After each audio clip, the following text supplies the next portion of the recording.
ಓಂ ನಮೋ ಭಗವತೆ ವಾಸುದೇವಾಯ ಧನ್ವಂತ್ರಿ ಅಮೃತಕಳಶಹಸ್ತಾಯ ವಜ್ರಜಲೋಕಹಸ್ತಾಯ ಸರ್ವಾಮಯ ವಿನಾಶನಾಯ ತ್ರೈಲೋಕ್ಯನಾಥಾಯ ಶ್ರೀ ಮಹಾವಿಷ್ಣವೇ ನಮಃ.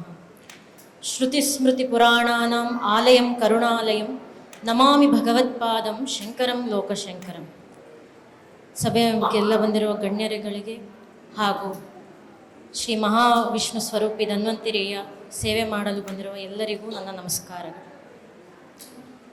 ಈಗಾಗಲೇ ನಮ್ಮ ವೈದ್ಯರು ಸಂಕಲ್ಪಿಸಿದ್ದಾರೆ ಮಹಾವೈದ್ಯರಾಗಿ ಅವರ ಉನ್ನತ ವೈದ್ಯಕೀಯವನ್ನು ಎಲ್ಲರಿಗೂ ಹೇಗೆ ಹರಡಬೇಕು ಅಂತ ಎಲ್ಲರೂ ಸಂಕಲ್ಪ ಮಾಡಿದ್ದಾರೆ. ಇದಕ್ಕೆ ನಾವು ಹೇಗೆ ಕೈ ಜೋಡಿಸ್ಬೇಕು ಅನ್ನೋದಕ್ಕಾಗಿ ಧನ್ವಂತರಿಯ ಬಗ್ಗೆ ತಿಳಿದ 2 ಮಾತುಗಳನ್ನು ಹೇಳೋಕ್ಕೆ ಇಷ್ಟಪಡ್ತೀನಿ. ನಮ್ಮ ಋಗ್ವೇದದಲ್ಲಿ ಹೇಳ್ತಾರೆ, ಧನ್ವಂತರಿಯು ಆರೋಗ್ಯಕ್ಕೆ ಅಧಿಪತಿ ಎಂದು. ಅದು ಯಾವ ರೀತಿ ಎಂದು ಹೇಳೋಣ. ಆರೋಗ್ಯ ಅಂದರೆ ಆರೋಗ್ಯಕರವಾದ ಮನಸ್ಸು, ಆರೋಗ್ಯಕರವಾದ ಚಿಕಿತ್ಸಾ ಪದ್ಧತಿ ಹಾಗೂ ಆರೋಗ್ಯಕರ ವಾತಾವರಣ, ಇವೆಲ್ಲದಕ್ಕೂ ಶ್ರೀ ಮಹಾವಿಷ್ಣು ಸ್ವರೂಪಿ ಧನ್ವಂತರಿಯು ಅಧಿಪತಿ ಎಂದು ಹೇಳ್ತಾರೆ. ನಾವು ಈ ಆರೋಗ್ಯಕರವಾದ ಚಿಕಿತ್ಸಾ ಪದ್ಧತಿ ಅಂತೂ ಎಲ್ಲರೂ ಕೇಳೇ ಇರ್ತೀವಿ. ವೇದಗಳಿಂದ ಉಪವೇದವಾದ ಆಯುರ್ವೇದದಲ್ಲಿ ಎಲ್ಲ ಚಿಕಿತ್ಸಾ ಪದ್ಧತಿಯು ಇದರೆಲ್ಲರ ಬಗ್ಗೆ ಹೇಳಿರ್ತೀವಿ. ಆದರೆ ಆರೋಗ್ಯಕರವಾದ ಮನಸ್ಸಂದ್ರೇನು, ಆರೋಗ್ಯಕರವಾದ ವಾತಾವರಣ ಎಂದರೇನು ಅಂದರೆ ನಾವು ಅರ್ಥ ಮಾಡ್ಕೋಬೇಕು.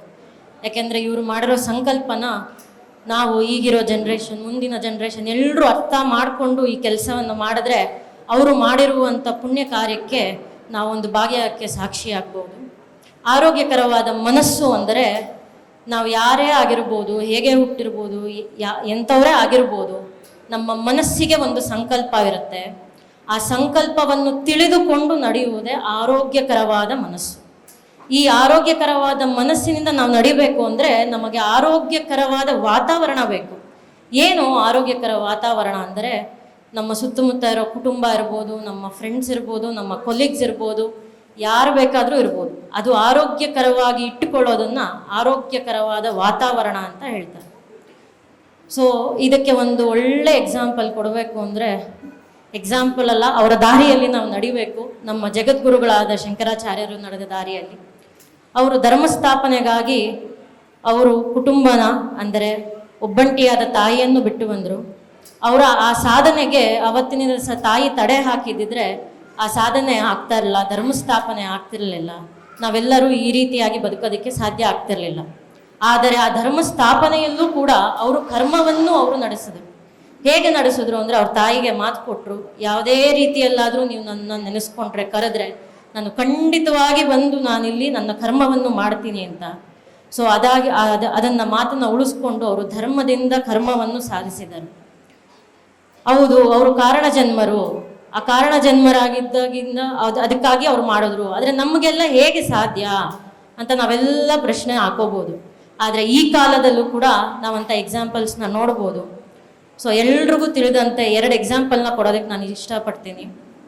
ನಮ್ಮ ಪ್ರೆಸಿಡೆಂಟ್ ಆದ ನಮ್ಮ ಪ್ರೆಸಿಡೆಂಟ್ ಮುರ್ಮುರು ಅವರು ಎಂಥ ಕಷ್ಟಕರವಾದ ಜೀವನವನ್ನು ಮಾಡಿದ್ದಾರೆ ಅಂತ ಗೊತ್ತು. ಆದರೆ ಅವರ ಸಂಕಲ್ಪ, ಅವರ ಮನಸ್ಸಿನ ಆರೋಗ್ಯವಾದ ಸಂಕಲ್ಪವನ್ನು ಹಿಡಿದುಕೊಂಡು ಅವರು ಆರೋಗ್ಯಕರವಾದ ಮನಸ್ಸಿಗೆ ತೃಪ್ತಿಯನ್ನು ಪಡಿಸಲು ಆರೋಗ್ಯಕರವಾದ ವಾತಾವರಣವನ್ನು ಸೃಷ್ಟಿ ಮಾಡಿದ್ರು. ಅದೇ ಸಾಧನೆ, ಅದೇ ಆರೋಗ್ಯಕರವಾದ ಜೀವನ. ಅದೇ ರೀತಿ ನಮ್ಮ ಪ್ರಧಾನಮಂತ್ರಿ ನರೇಂದ್ರ ಮೋದಿಜಿ ಅವರು ಕೂಡ ಅವರ ಧರ್ಮದ ಮಾರ್ಗದಲ್ಲಿ ನಡೆಯೋದಕ್ಕೆ ಅವರ ಕರ್ಮವನ್ನು ಯಾವತ್ತೂ ಬಿಡಲಿಲ್ಲ. ನಾವೆಲ್ಲರೂ ನೋಡಿದ್ದೀವಿ ಅದರ ಎಕ್ಸಾಂಪಲ್ ಆಗಿ ಅವರ ತಾಯಿಯ ಸೇವೆ ಹೇಗೆ ಮಾಡಿದ್ರು, ತಾಯಿಯನ್ನು ಕರ್ಮವಾಗಿ ಹೇಗೆ ನಡೆಸಿದ್ರು ಅಂತ.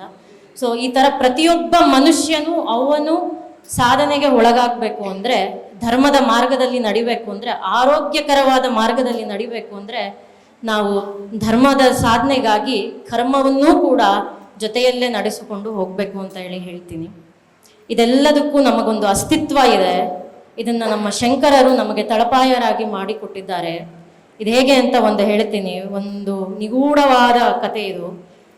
ನಮ್ಮ ಶಂಕರರು ನಮ್ಮ ದೇಶಾದ್ಯಂತ ಎಲ್ಲ ಕಡೆ ಶ್ರೀಚಕ್ರವನ್ನು ಸ್ಥಾಪಿಸಿದ್ದಾರೆ ಅಂತ ನಮಗೆಲ್ಲ ಗೊತ್ತಿರೋದೆ. ಇದಕ್ಕೆ ಸಾವಿರಾರು ಕಾರಣ ಇದೆ. ಆದರೆ ಇದು ನಮ್ಮ ಪ್ರತಿಯೊಬ್ಬರಿಗೂ ಸಂಬಂಧಪಟ್ಟಿದಂಥ ಕಾರಣ ಒಂದಿದೆ ಅದರಲ್ಲಿ. ಅದೇನೆಂದರೆ, ನಮ್ಮ ಶ್ರೀಚಕ್ರದಲ್ಲಿ 42 ತ್ರಿಕೋನಗಳಿರುತ್ತೆ. ಆ 40 ತ್ರಿಕೋನಗಳು ಕೆಳಭಾಗದಲ್ಲಿ ದೇವತಾ ಶಕ್ತಿಗಳು ತುಂಬಿರುತ್ತೆ, ಅದು ಡಿಫ್ರೆಂಟ್ ಕಾಸ್ಮಿಕ್ ಎನರ್ಜೀಸ್ನ ರಿಲೀಸ್ ಮಾಡುತ್ತೆ. ಇದೆಲ್ಲರಿಗೂ ನಮಗೆ ಗೊತ್ತು, ಸೈಂಟಿಫಿಕ್ ಆಗಿ ಪ್ರೂವ್ ಆಗಿದೆ, ಇವೆಲ್ಲ ನಾವು ತಿಳ್ಕೊಂಡಿದ್ದೀವಿ. ಮೇಲಿರೋ 2 ಭಾಗ, ಆ ಕಾಸ್ಮಿಕ್ ಎನರ್ಜಿಯಿಂದ ಮೇಲಿರೋ 2 ತ್ರಿಕೋನಗಳಲ್ಲಿ ಶ್ರೀ ಮಹಾಶಕ್ತಿಯು ಕೂತಿರ್ತಾರೆ. ಅವ್ರನ್ನ ಮಹಾದೇವಿ ಎಂದು ನಾವು ಪ್ರಾರ್ಥಿಸ್ತೀವಿ. ಸೊ ಈ ಥರವಾದ ಶಕ್ತಿಯನ್ನ ಎಲ್ಲ ಕಡೆ ಸ್ಥಾಪನೆ ಮಾಡಿದ್ರು. ಇದು ಮಾಡಿದ್ರಿಂದ ಹೇಗೆ ಧರ್ಮ ಸ್ಥಾಪನೆ ಆಯಿತು ಅಂದರೆ, ಪ್ರತಿಯೊಬ್ಬ ಮನುಷ್ಯ ನಾವಿಲ್ಲಿರೋದಕ್ಕೂ ಇದಕ್ಕೆ ಇಂಟರ್ ಲಿಂಕ್ ಆಗಿದ್ದೀವಿ. ಹೇಗೆ ಅಂದರೆ, ಒಂದು ಮಗುವಿನ ಜನನ ಆಗಬೇಕು ಅಂದರೆ ಅದು ಗರ್ಭದಲ್ಲಿ 280 ದಿವಸ ಇರುತ್ತೆ, ಅಂದರೆ 40 ವಾರಗಳು ಅಂತ ಹೇಳ್ತೀವಿ. ಇದನ್ನ ನಮ್ಮ ಆಯುರ್ವೇದಾಚಾರ್ಯರು ಹರಿತವರು ನಮ್ಗೆ ತುಂಬ ಚೆನ್ನಾಗಿ ಎಕ್ಸ್ಪ್ಲೈನ್ ಮಾಡಿದ್ದಾರೆ.